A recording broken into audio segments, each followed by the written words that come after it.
श्रीपाद श्रीवल्लभ चरित्रामृत अध्याय पहिला। हा अध्याय वाचल्याने किंवा ऐकल्याने घरात शांतता नांदते आणि सर्व सुखांची प्राप्ती होते। श्रीपाद राजम शरणम प्रपद्ये। अध्याय पहिला। श्री व्याघ्रेश्वर शर्माचा वृत्तांत। श्री महागणपती, श्री महासरस्वती, श्री कृष्ण भगवान, सर्व चराचरवासी देवी देवता आणि सकल गुरु परंपरेच्या चरणी नतमस्तक होऊन मी त्या अनंत कोटी ब्रह्मांड नायक श्री दत्तप्रभूंच्या कलियुगातील श्रीपाद श्रीवल्लभ स्वामींच्या अवतार लीलांचे वर्णन करण्याचा संकल्प केला आहे। अनुसूया अत्रिनंदन भगवान श्री दत्तात्रेय यांनी आंध्र प्रदेशातील पिठिकापुरम या गावी श्रीपाद श्रीवल्लभ या नावाने अवतार घेतला। त्यांच्या दिव्य चरित्राचे वर्णन यथायोग्य करणे अनेक पंडितांना विद्वानांना सुद्धा जमले नाही। ते करण्याचे मी धाडस करीत आहे, ते केवळ आपणासारख्या थोर विद्वान श्रोत्यांच्या आशीर्वादामुळेच। मी शंकर भट्ट, देवस्थ, कर्नाटकी स्मार्त ब्राह्मण। माझा जन्म भारद्वाज गोत्रात झाला। मी श्रीकृष्ण दर्शनासाठी उडपी तीर्थस्थानी गेलो असताना तेथील नयन मनोहरी मोर मुकुटधारी कृष्णाने मला मंत्रमुग्ध केले। त्याने मला कन्याकुमारीत जाऊन कन्यका परमेश्वरीचे दर्शन घेण्याची आज्ञा केली। त्याप्रमाणे मी कन्याकुमारीत जाऊन त्रिवेणी सागरात स्नान करून श्री कन्यका देवीचे दर्शन घेतले। मंदिरातील पुजारी मोठ्या भक्तिभावाने देवीची पूजा करत होता। मी आणलेले लाल फूल त्याने मोठ्या श्रद्धेने देवीस अर्पण केले। देवी आंबा माझ्याकडे मोठ्या स्नेहपूर्ण नजरेने पाहत असल्याचे मला जाणवले। ती म्हणत होती, शंकरा, तुझ्या अंतकरणातील भक्तिभावावर मी प्रसन्न झाले आहे। तू कुरवपूर क्षेत्रात जा आणि श्रीपाद श्रीवल्लभ स्वामींच्या दर्शनाने आपल्या जीवनाचे सार्थक कर। त्यांच्या दर्शनाने मनाला, अंतरात्म्याला जो आनंदाचा अनुभव येतो तो अवर्णनीय असतो। अंबा मातेचा आशीर्वाद घेऊन मी प्रवास आरंभ केला आणि थोड्या अंतरावर असलेल्या मरुत्वमैल्य या गावी येऊन पोहोचलो। लंकेतील राम रावण संग्रामात लक्ष्मणास इंद्रजिताची शक्ती लागून तो अचेतन अवस्थेत असताना श्री हनुमंताने संजीवनी बुटीसाठी द्रोणागिरी पर्वत उचलून आणला होता। लक्ष्मण संजीवनी बुटीने सजीव झाल्यावर हनुमंत तो पर्वत स्वस्थानी घेऊन जात असताना त्याचा एक मोठा तुकडा येथे पडला। त्याचेच नाव मरुत्वमैल्य असे पडले। हे स्थान अत्यंत रम्य आहे। येथे अनेक गुहा असून त्यात सिद्ध पुरुष गुप्त रूपाने तपश्चर्या करीत असतात। मी साऱ्या गुहेचे दर्शन घेण्यास आरंभ केला। एका गुहेच्या आत गेलो तेव्हा आत एक वाघ शांततेत बसलेला होता। त्याला पाहताच माझ्या अंगात कापरे भरले आणि घाबरून मी एकदम श्रीपाद श्रीवल्लभा असे जोराने ओरडलो।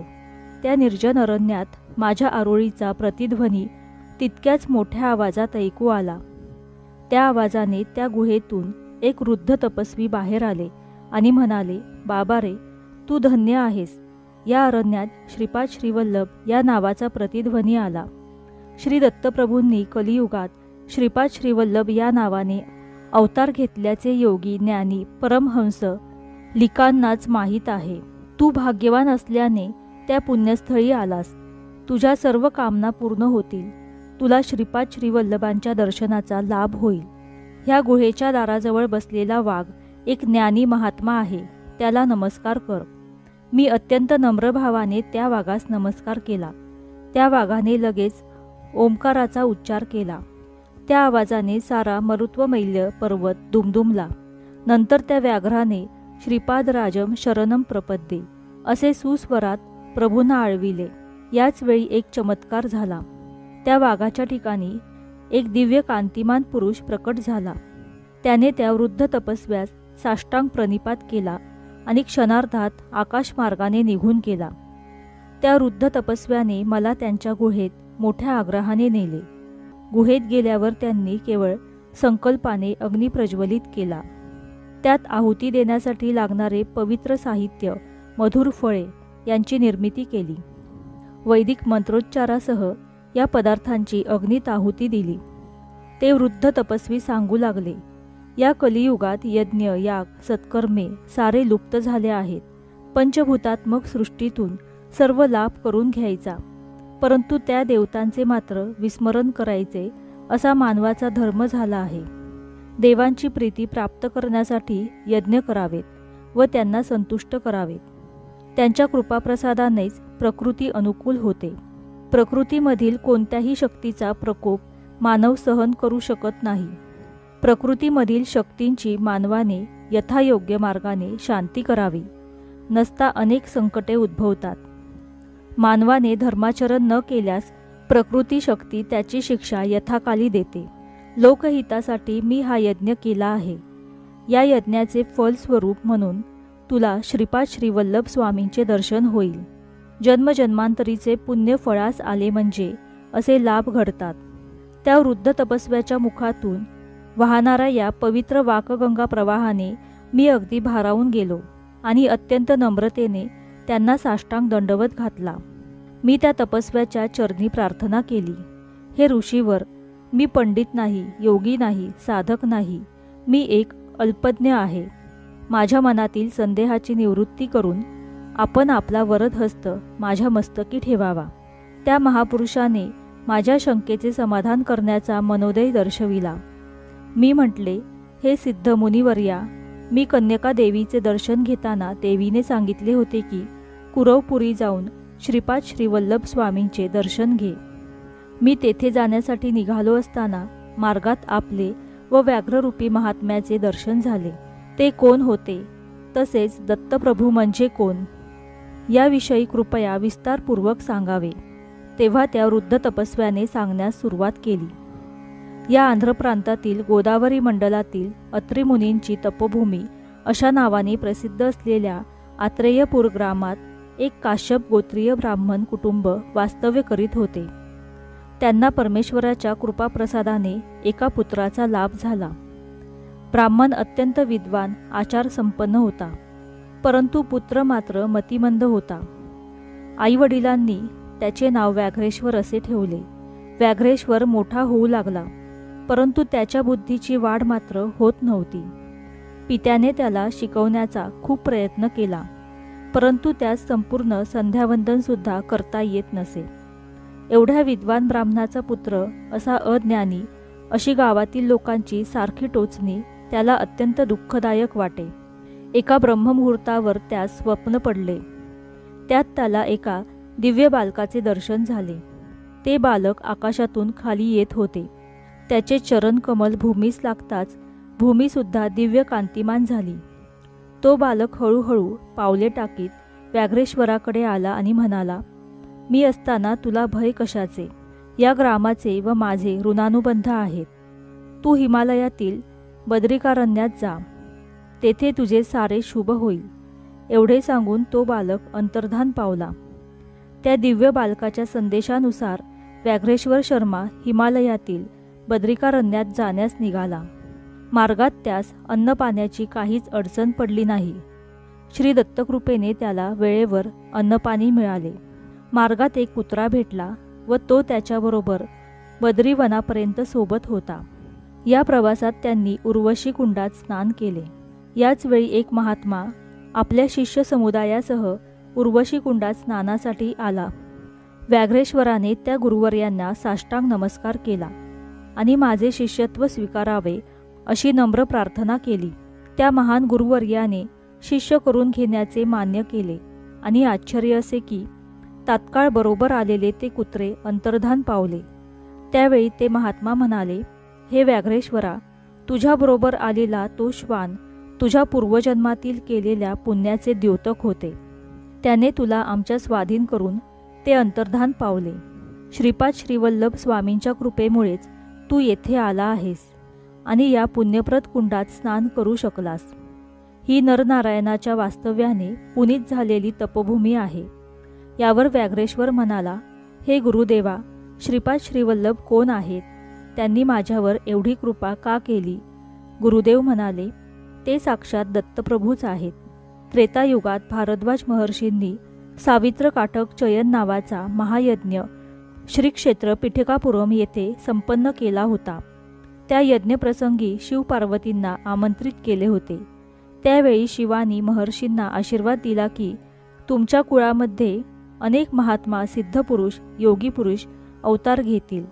अनेक जन्मांच्या पुण्यकर्माने दत्तभक्तीचा अंकुर फुटतो व तो पुढे सातत्याने वाढत गेल्यास श्रीपाद श्रीवल्लभ स्वामींचे दर्शन होते. त्यांच्या चरणस्पर्शाचे संभाषणाचे भाग्य लाभते.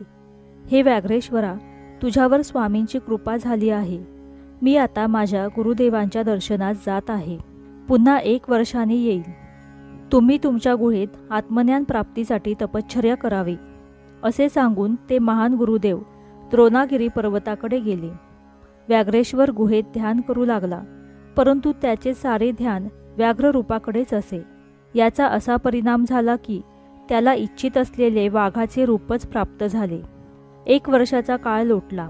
गुरुदेव यात्रा करून परत आले. त्यांनी सर्व गुहा बघितल्या. प्रत्येक शिष्याच्या 1 वर्षात झालेल्या प्रगतीचा ते आढावा घेत होते. एका गुहेच्या आत गेले. तेथे त्यांना एक वाघ ध्यानस्थ बसलेला दिसला. त्यांना अत्यंत आश्चर्य वाटले. त्यांनी अंतर्ज्ञानाने ओळखले की तो वाघ दुसरा कोणी नसून व्याघ्रेश्वरच आहे. व्याघ्ररूपाचे सतत ध्यान केल्याने त्याला व्याघ्ररूपच प्राप्त झाले हे त्यांनी जाणले. त्यांनी त्याला आशीर्वाद देऊन ओंकाराचा मंत्र शिकवला व श्रीपाद राजम शरणम प्रपद्ये हा मंत्र जपण्यास सांगितला. गुरु आज्ञेनुसार व्याघ्रेश्वर त्या रूपातच मंत्राचा जप करू लागला. वाघाच्या रूपातच त्याने कुरवपूरला प्रयाण केले. यथाकाली तो कुरवपूर ग्रामाजवळ येऊन पोहोचला. तिथे कृष्णा नदी वाहत होती. तो अलीकडील तीरावर बसून श्रीपाद राजम शरणम प्रपद्ये या मंत्राचा जप करू लागला. श्रीपाद श्रीवल्लभ कुरवपूर ग्रामात आपल्या शिष्यासह बसले होते. ते एकदम उठले आणि माझा परमभक्त मला हाक मारतो आहे असे म्हणून नदीच्या पैलतीरास येण्यास निघाले. ते पाण्यातून चालताना त्यांच्या पदकमलांची चिन्हे पाण्यावर उमटत होती व ती फारच सुंदर दिसत होती.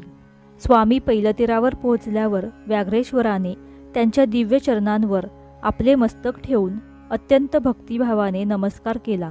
स्वामींनी अत्यंत आनंदाने त्या वाघाचे मस्तक कुरवाळले व त्यावर स्वार होऊन पाण्यातून ते कुरवपूरला पोहोचले. वाघावर बसून आलेले बघून सर्वांना आश्चर्य वाटले.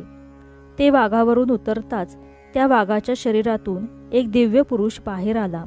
त्याने आपल्या देहाचे व्याघ्राजीन म्हणजेच वाघाचे कातडे स्वामींनी आसन म्हणून स्वीकार करावा अशी विनंती केली. तो श्रींच्या चरणी अत्यंत भक्तिभावाने नतमस्तक झाला. त्याचे अष्टभाव जागृत होऊन प्रेमभावाने त्याने स्वामींच्या चरणांवर आपल्या नेत्रातील अश्रूंनी अभिषेक केला. मोठ्या प्रेमभराने स्वामींनी त्याला उठवले आणि म्हणाले, हे व्याघ्रेश्वरा, तू एका जन्मात अत्यंत बलशाली असा मल्ल होतास. तेव्हा तू वाघांशी युद्ध करून त्यांना अतिक्रूरतेने वागवत होतास. त्यांना वेळेवर अन्न पाणीसुद्धा देत नव्हतास. त्यांना साखळीने बांधून लोकांच्या प्रदर्शनासाठी ठेवत होतास. या दुष्कर्मामुळे तुला अनेक नीच जीव जंतूंच्या योनीत जन्म घ्यावा लागला असता, परंतु माझ्या अनुग्रहाने ते सारे दुष्कर्म हरण झाले आहेत. तू दीर्घकाळ व्याघ्ररूपात राहिल्यामुळे तुला इच्छेनुसार वाघाचे रूप धारण करता येईल व सोडताही येईल. हिमालयात कित्येक वर्षापासून माझी तपश्चर्या करणाऱ्या महान सिद्धांचे तुला दर्शन होईल आणि आशीर्वादही मिळतील. योगमार्गात तू अत्यंत प्रज्ञावंत होशील असा स्वामींनी आशीर्वाद दिला. स्वामी पुढे म्हणाले, तू हिमालयात एक वाघ अत्यंत शांत असलेला पाहिला होतास ना, तो एक महात्मा आहे. तपश्चर्या करणाऱ्या संत पुरुषांना सामान्य लोक व इतर वन्य प्राण्यांपासून त्रास होऊ नये म्हणून त्याने ते व्याघ्र रूप धारण केले होते व तो त्यांचे संरक्षण करत होता. गुहेतील तपश्चर्या करणाऱ्या संतांचे परस्पर वर्तमान कळविण्याचे कामसुद्धा तो वाघ मोठ्या आनंदाने करीत असे. ही सगळी दत्तप्रभूंची लीलाच होय. अशा रीतीने श्रीपाद श्रीवल्लभ चरित्रामृत अध्याय 1 समाप्त. श्रीपाद श्रीवल्लभांचा जय जयकार असो. श्री स्वामी समर्थ.